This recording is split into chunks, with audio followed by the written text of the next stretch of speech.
Hello. हाँ, hello. सत्साई भैया। Subscribe जी। हम्म, भैया जैसे चाय तो जैसे अपना लोग नहीं है पीते हैं। हम्म। हाँ, जैसे चाय तो अपना लोग नहीं पीते हैं, जैसे दूसरा कोई आता तो उसको भी पिला सकते हैं क्या? हाँ, बना कर दे सकते तो वो तो जैसे वो भी तो शराब तो फिर जैसे आपने पिया अपना लोग ने पियेंगे तो फिर दूसरे को कैसे पिलाएंगे? हैं। नहीं, उसका शराब जितना नुकसान नहीं है, वो खाली अपने स्वास्थ्य के हिसाब से बताया परमात्मा ने, नियमों में शामिल नहीं किया है। जब ज्ञान हो जाएगा तो वो अपनी खुद की समझ के ऊपर है, आप चाय पीना छोड़ते हैं या नहीं छोड़ते। नहीं छोड़ोगे तो भी मोक्ष में दिक्कत नहीं है, अगर नियम मर्यादा निभाओगे तो। लेकिन वो शरीर आपका स्वस्थ नहीं रहेगा, आगे चल के बीमारियां होंगी, भक्ति में आपके बाधक बनेंगी। इसलिए परमात्मा ने संकेत किया है कि सरा ये जो चाय है ये भी एक मतलब नशा है। हम्म, और जैसे जगत वाले जो व्रत उपवास रखते हैं उसमें खाना पीना भी बनाना लिए। खाना बना के दे दो, खाना बनाने में दिक्कत नहीं है। अगर आपके परिवार में अगर कोई अनुपासी है, व्रत करता है, तो खाना तो बनाओगे, खाना तो बना के देना पड़ेगा। भैया हम एक बार दिए थे ना, हम्म। जो दूसरे रोज मतलब कि अचानक बहुत भयंकर झगड़ा हुआ, लेकिन हम समझ में नहीं आया कि लगता है हम बस सोचे कि शायद लगता है इसी कारण हम, जबकि हम कुछ भी नहीं किए थे, सिर्फ नहीं नहीं नहीं। चावल चावल बनाए थे और आलू उबाले थे। जैसे वो लोग नमक नहीं ना खाते हैं, तो फास्टिंग के रोज तो हम ऐसे ही उबाल के दिए थे, तो हम सोचे हाँ, शायद तो इसी वो कारण गलत हो हुआ। गया आपका। नॉर्मल जो खाना आप बनाते हो परिवार में, जो भी बनता है वो खाना यदि आप बना के दोगे, उसमें दिक्कत नहीं है। लेकिन उस व्रत में जो स्पेशल आइटम खाया जाता है, वो यदि बना के दोगे तो फिर उस व्रत में वो सहयोग हो जाएगा। हाँ, तो तो वही आपने वो खाना आलू वही। वगैरह दे दिए ना बना के। हाँ, हम आलू दिए और वो चावल चावल उसका जो अलग से बनाया, जो अरवा चावल होता है ना, जैसे हम्म। खीर खीर बनाते हैं। तो वो हम्म। वाले चावल बनाए थे, तो मतलब नॉर्मल खाना नहीं था उन लोग का नहीं था। नहीं, वो स्पेशली वो व्रत के हिसाब से बना के दे दिया ना, वो फिर आपका सहयोग हो गया। बंगाल से एक बहन थी, उसका फोन आया था, उसके रिश्तेदार थे, तो वो कोई दूसरे पंथ से जुड़े हुए थे। जी। और उस दिन उनका कोई व्रत था या क्या था, और वो उस बहन के घर पे आ गई। हम्म, तो बहन ने फोन किया कि भाई ऐसी ऐसी बात है। मैंने कहा खाना तो खिलाओ, खाना तो खिलाना पड़ेगा, आपके रिश्तेदार हैं। तो बोला ये हम्म, दूसरे पंथ से जुड़े हुए हैं, और आज इनका कोई ऐसा सिस्टम है, आज ये कह रहे हैं कि हमें तो स्पेशली वो खाना चाहिए। तो दास ने उनको मना कर दिया कि फिर वो उस परंपरा में, उस आन उपासना में आपका सहयोग हो जाएगा। जी। आप इनको नॉर्मली खाना जो आप खा रहे हो उससे भी अच्छा बना के दे दो, कोई दिक्कत नहीं है। लेकिन उनकी परंपरा के अनुसार यदि आप उनको उस परंपरा के हिसाब से खाना बना के दोगे तो फिर आपका सहयोग हो जाएगा। तो उस ऐसे बहन ने उनको ऐसे साफ साफ उनको मना कर दिया उनको, फिर उन्होंने ऐ- नॉर्मल खाना खाया। वो तो समझे दूसरा जगह से आए थे तो मान लिए, लेकिन जैसे आंगन में ना, जैसे भगत जी जो है मेरा, वो खुद नवरात्रि रखे थे। हम उसको 9 दिन ना कुछ भी बना के नहीं दिए। मतलब जो वो लोग हलवा पूरी बनाते थे और चढ़ाते भी थे, खिलाते खाते भी थे। हम उस रोज मतलब एक बार तो हमको झटका लग गया था, जैसे मतलब वो खीर वाले चावल जो बना के और आलू उबाल के जब दिए थे ना, तो हम्म। दूसरा रोज मतलब कि बहुत भयंकर हमको झटका लगा कि हम जैसे कि हम कुछ गलत कर दिए। उसी दिन उसके कारण मतलब मेरे साथ ही गलत हुआ। तो सारा काम वो लोग किया, लेकिन हम ही को बदनाम करके हम ही को मारने लगे। हम सोचे लगता है वो कल, लेकिन दबाव उन्हीं लोग का था कि क्या होगा तुमको, ये आलू चावल उबाल के भी देने में दिक्कत आता है क्या, वो ये सब भी दिक्कत आता है क्या, ये भी ऐसा होता है। हम भी सोचे क्या होगा, कुछ नहीं होगा, दे देते हैं। लेकिन तब से हम डर से हमने बनाया कि हो सकता है फिर उसी तरह होगा नवरात्रि में। नहीं कि जब वो खुद अपने से बनाने लगे तो हम पे पूरा गुस्सा करने लगे। हम बोले कोई बात नहीं, गुस्सा करे तो सुन लेते हैं।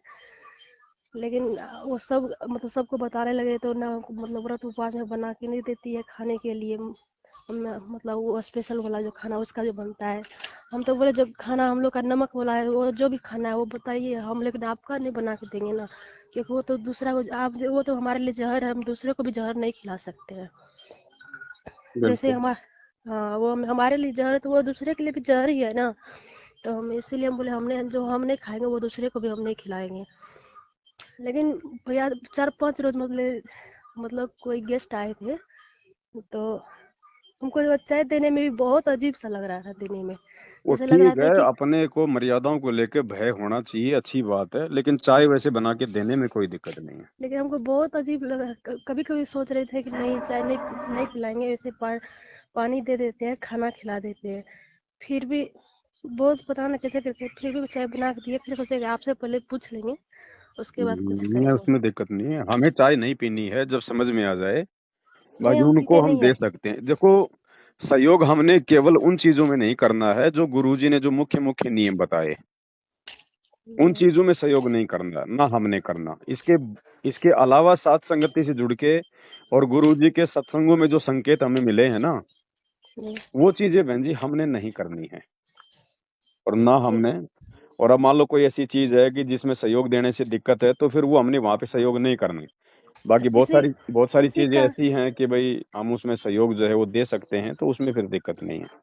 इसी कारण वही जो हम खाना पीना ने उसको बना के दिए, मतलब उसका मतलब व्रत त्योहार वाला, तो वो हमको गुस्सा से ला के अपन मायके में छोड़ दिए। बोला कि हम तुमको नहीं रखेंगे जब तुम मेरा मेरा रीति कोई रिवाज में नहीं दिक्कत नहीं, आएगी वो तो। आपका है भी कहाँ जो आपकी भक्ति को नहीं समझ रहा, जो आपकी भावनाओं को नहीं समझ रहा।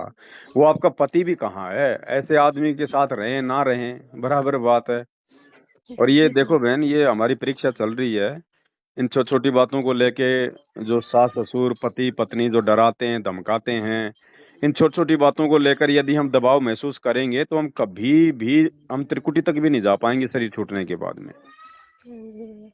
अगर ज्ञान समझ में आ गया, भगवान समझ में आ गया, मर्यादा निभानी है, मोक्ष लेना है, तो चाहे कोई जी क्यों ना हो, फिर आपको ये विश्वास भी होना चाहिए कि फिर तेरा भगवान भी तेरे साथ में खड़ा है, अगर मर्यादाओं के लिए संघर्ष कर रहे हो तो। जी। और फालतू की बातों के लिए अगर उठ पटांगे तो फिर भगवान नहीं आता फिर बीच में। भक्ति जी। और मर्यादाओं के लिए यदि आप संघर्ष कर रहे हो, और यदि आपका पति आपको निकाल देता है, तो कोई बात नहीं, हमने लड़ाई झगड़ा नहीं करना उसके साथ में। अगर हाथ ये पकड़ हम के नहीं घर से किया बाहर वो। कर रहा है, हाँ। नॉर्मली तो हमने संघर्ष करना है। ऐसे अपनी तरफ से नहीं आना उठा के थैला छोटी छोटी बातों पे। अगर हाथ पकड़ के घर से बाहर कर रहा है, तो फिर उस घर में फिर रहना भी नहीं है। भैया वो ना ऐसा किए कि पहले तो वो पूरा देखभाल करना छोड़ दिए, मतलब कुछ भी नहीं, मतलब बीमार पड़ गए थे, तो हम्म। उस पूरा साफ छोड़ दिया कि हाँ मरो या जियो कुछ भी नहीं, मतलब बोलते थे कि नहीं वैसे नहीं रहो बस। नहीं, तब बोलते थे चलो तुम्हारा मायके हम लेते आते हैं, वो अपना करें, हम नहीं रखेंगे, ऐसे ऐसे हम तुमको ले जाएंगे, कोई डॉक्टर के पास भी ले जाएंगे तो कौन क्या बोलेंगे, मेरा पहुंच यहाँ से वहाँ है, ऐसे ऐसे बोल रहे थे कि सब बोलेंगे किसको विधवा को उठा के ला ली, बोलेंगे ये अब वो तो सब। मान बड़ाई वाला आदमी है बहन जी, सामाजिक आदमी है, वो तो हर प्रकार से अपनी इज्जत बेइज्जती को देख के चलता है। हाँ, तो भगत है हमारी, ना कोई इज्जत है ना कोई बेइज्जती है। बेइज्जती हो जाए तो भी हमें कोई फर्क नहीं है कि नहीं? हमने तो अपनी जी। मर्यादाओं का ध्यान रखना है, चाहे कोई जी क्यों ना हो। यहाँ कोई किसी का नहीं है, 4 दिन के रिश्ते हैं। सीधी जी सी भैया। बात है, परमात्मा ने समझा दिया। जब भगवान के बेटा बेटी उसकी पत्नी रिश्तेदार उनके नहीं हुए, तो आप और हमारे वाले कहाँ से हो जाएंगे? जी। है कि नहीं? जी। अपनी भक्ति को आगे रख के चलो, परमात्मा उसी समय साथ देगा जब भक्ति के लिए संघर्ष करेंगे। जी। वो कोई बालक थोड़ी है बहन जी। नहीं। उनको कोई ऐसा थोड़ी कि उनको पता नहीं है कि मेरे भक्तों के साथ क्या हो रहा है, क्या चल रहा है, आगे क्या होने वाला है। अंतर्यामी भगवान है, सब पता है। गिरने नहीं देगा, टूटने नहीं देगा। बाकी देखो, धक्का मुक्की थप्पड़ थुप्पड़ मार पिटाई तो नॉर्मल बात है बहन जी। जब भगवान आके पिट रहा है, तो हम कैसे सिंहासन पे बैठ के भक्ति कर लेंगे? वो तो बात सही है। संघर्ष तो करना पड़ेगा ना। हम्म। बस इतनी सी बात है। मायके बैठे हो तो अपनी भक्ति करो, दिक्कत क्या है? अगर कभी लेने आ जाए तो वही सारी बातें हैं, नो भैया देख ले ऐसी ऐसी बातें हैं, मैं तो वही वैसे तो हूँ। 3 बार आए लेने के लिए, हम तीनों बार में आप बोले थे ना कि एक ही बार बोलना कि हम अपनी भक्ति करेंगे, मर्यादा में रहेंगे, हम चूड़ी सिंदूर नहीं पहनेंगे, ले जाना है तो चलो, नहीं नहीं तो छोड़ दो। तो हम ये बात पहले हम बोले थे, इससे हम लोग आपसे कई बार बात की है, जैसे जैसे आप बताए थे वैसा सारा कुछ किए, लेकिन अभी भी वो हिला नहीं है, फिर तो भी नहीं बोलता हिला है। तो तुम भी मत हिलो। अगर काल प्रेरणा से आपकी भक्ति में बाधक बनने से पीछे नहीं हट रहा है, तो आप भी मत जाओ ना। कौन सा उसके बिना आपका जीवन अधूरा है? अब तो भगवान मिल गए, असली पति मिल गए, अपनी भक्ति करनी है जी भैया। बस। और बाकी परमात्मा आ ही जाएंगे थोड़े बहुत समय में, दिक्कत क्या है फिर? जी। उसके बाद तो नाक रगड़ता हुआ आएगा, वो पैर पकड़ के लेके जाएगा। नहीं तो हमने तो भक्ति करनी है अपनी। जरूरी थोड़ी है कि पति साथ होगा तो भक्ति करेंगे। पति तो उल्टा बाधक और बन गए आपकी भक्ति में। नहीं होता तो अच्छा था इससे तो। ये तो सही बोला आप। हम लोग खाली सारा देखते हैं, बाकी हमें भक्ति में किसी के सहारे की आवश्यकता है नहीं। सारा सारा परमात्मा है। ये तो हम्म, बाधक है। जो भक्ति नहीं करेगा, वो चाहे पति हो चाहे पत्नी हो, कहीं ना कहीं तो रोड़ा अटकाएगी अटकाएगी। हम्म, तो आप बैठे अपनी भक्ति करो आराम से, और जिस दिन आवे उस दिन हर प्रकार से पहले अपनी बातें खोल लेना ना को भैया। जिस दिन भी जरा सा भी अगर तूने खटपट की, मैं तो उसी दिन उठा के थैला आ जाऊंगी, ध्यान रख लेना। और अब की बार ठीक। एक बात और बोल देना उसको। बच्चे हो गए क्या आपके? हाँ 3 है, 2 को तो बड़ी आपकी बार उसको मतलब। एक बात और बोल देना साफ साफ नु को, भैया आपकी बार नु के देख, मेरी एक जो शर्त है वो और बढ़ गई है। मैं शारीरिक संबंध में नहीं बनाऊंगी, अब मुझे अपनी भक्ति करनी है परमात्मा की। अगर तेरा जचा है तो लेके चल, नहीं तो कोई दिक्कत नहीं है। लेकिन वो जगत से वो मानेंगे क्या? तो मर्यादा टूटेगी भाई, मर्यादा टूटेगी, भाव नहीं बनेंगे, परमात्मा नजदीक नहीं आएगा बहन जी। ये तो सबसे गंदा कर्म है। हाँ, वो तो अब है ही, 3 दिन लेकिन वो। बच्चे हो गए और क्या चाहिए? हाँ वो तो सब, वो तो तो हम मानते हैं ना, तो हमेशा लेकिन अपने वो नहीं। पति की इच्छा पूरी करती रहोगी क्या पूरे मतलब बुढ़ापे तक?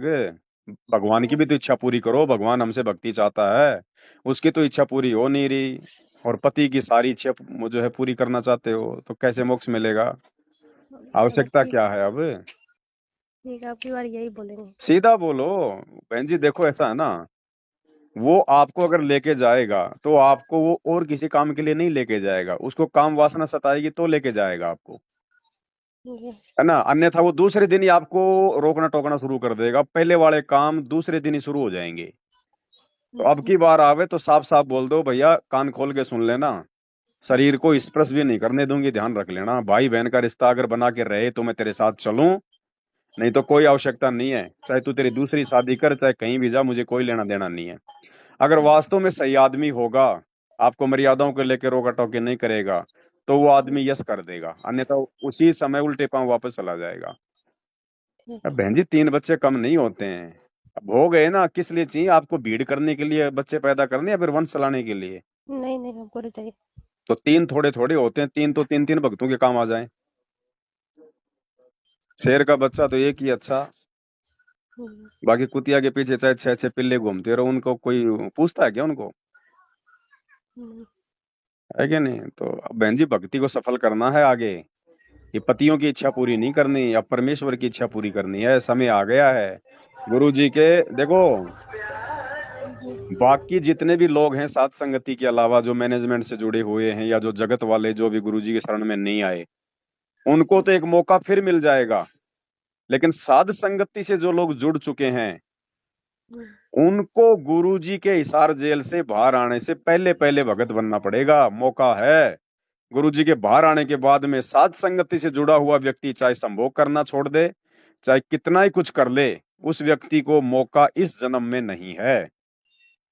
क्योंकि हमारे को परमात्मा ने उस प्रोसीजर में लाके खड़ा कर दिया। हम जब गुरुजी आए तो हम गुरुजी से आंखों में आंखें डाल के बात जो है वो कर सकें, मर्यादाओं को लेके, भक्ति को लेके।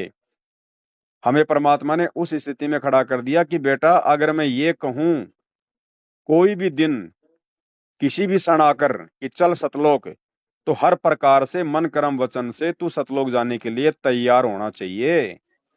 जी। अब इस गंदे क्रम में उलझे हुए हैं। एक तरफ तो ब्रह्मा शास्त्री का जाप कर रहे हैं, दूसरी तरफ उसी का ऋण अपने ऊपर और चढ़ा रहे हैं संभोग करके।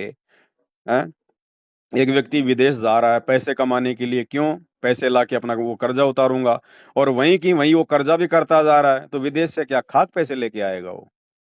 हम्म, तो बहन जी ये समझ जाओ, अब ये मौका नहीं मिलेगा। सत्सेवकों को गुरु जी के जेल से बाहर आने के बाद भगत बनने का मौका नहीं है।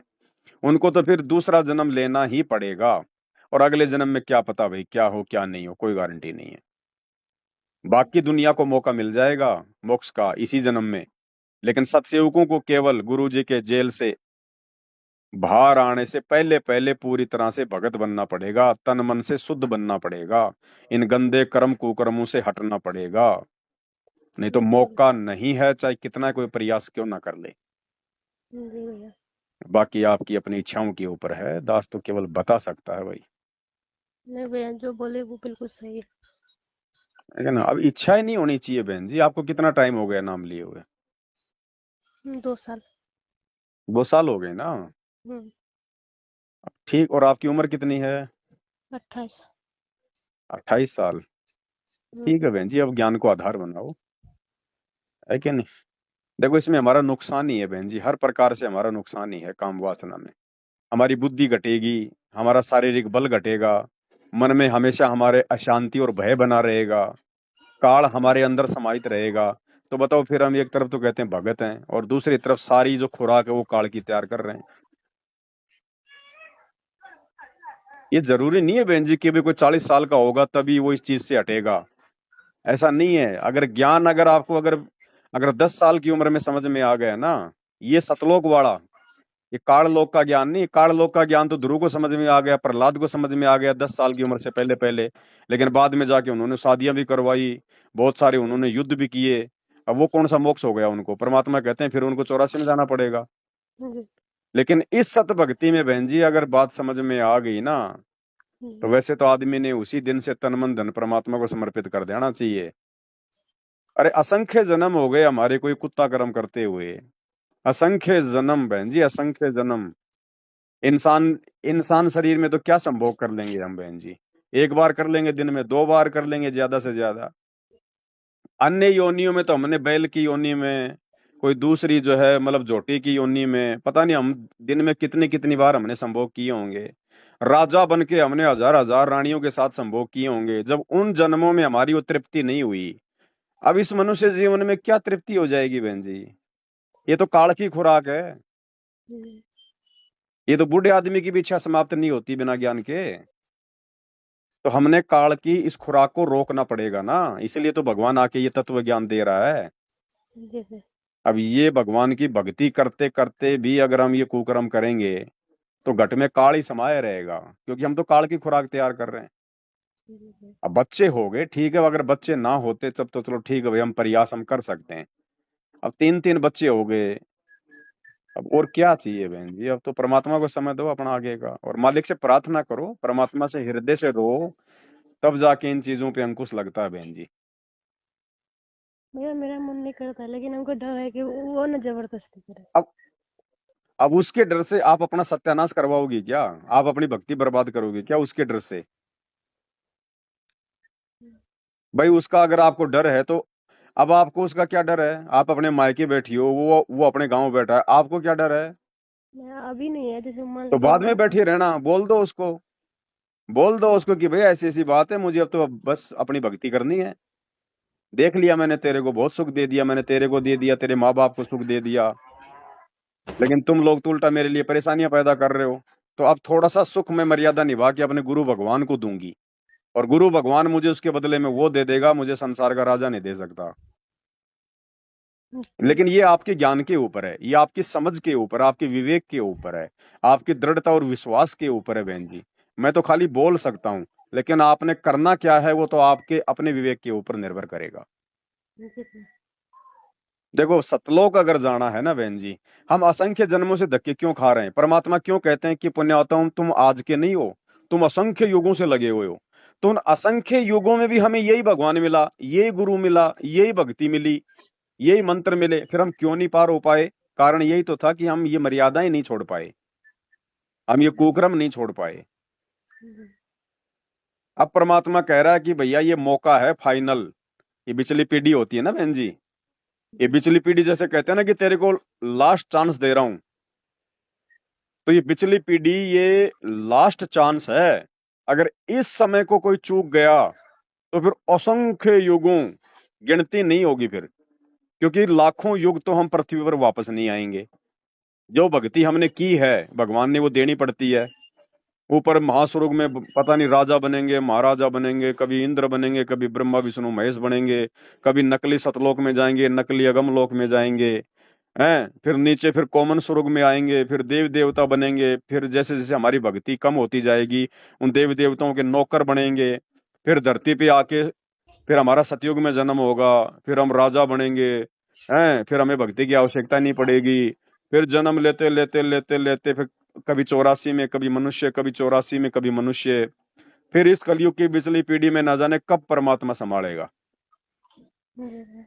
और फिर भी हमने यही करना पड़ेगा इस कलयुग की पिछली पीढ़ी में, फिर हमने वही नियम निभाने पड़ेंगे, वही मर्यादा रहेगी गुरु जी की। और फिर उस समय हम चूक कर गए तो फिर वो लंबा चक्कर लग जाएगा। तो ये ऐसे लंबे चक्कर बहन जी हमने असंख्य जन्म लगा दिए। इसलिए गुरु जी कहते हैं कि कोटि शीश तूने दे दिए इस काल राजा की भेंट, और एक शीश दे के देख ले सतगुरु अपने की भेंट।